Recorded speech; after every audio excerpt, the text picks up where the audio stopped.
ഈ കുഞ്ഞുങ്ങൾക്ക് പനി ഉണ്ടാകുമ്പോൾ പെട്ടെന്ന് ടെമ്പറേച്ചർ കൂടിക്കഴിഞ്ഞാൽ ഉണ്ടാകുന്ന ഒരു അവസ്ഥയാണ് ഫെബ്രൽ സീസേഴ്സ്, അപസ്മാരം. അതിനെപ്പറ്റി മുമ്പ് റീൽ ചെയ്തിരുന്നു.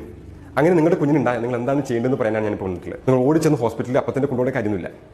ആദ്യം നിങ്ങൾ കാം ഡൗൺ ആവാം, നിങ്ങൾ ടെൻഷൻ ആവാണ്ടിരിക്കുക. അതിൻ്റെ കാഴ്ച കുറച്ച് ഭീതിജനകമാണ്, എനിക്കറിയാം. ഫസ്റ്റൊക്കെ കാണുന്ന അമ്മമാർ ഒരുപാട് വിഷമിക്കുന്നത് കാണുമ്പോൾ കുട്ടി മരിക്കാൻ പോകുന്ന ഒരു ഫീലിലേക്കൊക്കെയാണ് അവരുടെ മൈൻഡ് പോകുക. അപ്പോൾ നിങ്ങൾ ആദ്യം കാം ഡൗൺ ആവാം. രണ്ടാമത്തെ ടൈറ്റ് ആയിട്ടുള്ള ക്ലോത്തിങ്സ് ഒക്കെ ഇട്ടിട്ടുണ്ടെങ്കിൽ അതൊന്ന് ലൂസനാക്കുക. ബെൽറ്റ് പോലത്തെ സംഗതികൾ ഉണ്ടെങ്കിൽ അത് നയിച്ച് മാറ്റുക. കുട്ടി ഒരു വർഷത്തേക്ക് ചിരിച്ചു കിടത്തുക. എന്നിട്ട് വായിലൂടെ നുരയുമ്പോഴൊക്കെ വരുന്നുണ്ടെങ്കിൽ വളരെ സോഫ്റ്റ് ആയിട്ടുള്ള ടിഷ്യൂ പേപ്പർ എടുത്ത് അത് ഒപ്പിയെടുക്കാം. ആ സമയത്ത് ഒന്നും വായിലൂടെ കൊടുക്കാൻ പാടില്ല. ഇത് എത്ര സമയം ഉണ്ടാകുന്നു എന്ന് നോട്ട് ചെയ്ത് വെക്കുക. ഒരു 5 മുതൽ 10 മിനിറ്റിൻ്റെ അധികം ഉണ്ടാവുകയാണെങ്കിൽ അത് കോംപ്ലക്സ് ഫെബ്രൽ സീസർ ആവാൻ സാധ്യതയുണ്ട്. അപ്പോൾ ജസ്റ്റ് ഒരു സമയം നോക്കി വെക്കുന്നത് നല്ലതാണ്. കുട്ടികളെ സമയത്ത് പല സംഗതികളും കാണിക്കും.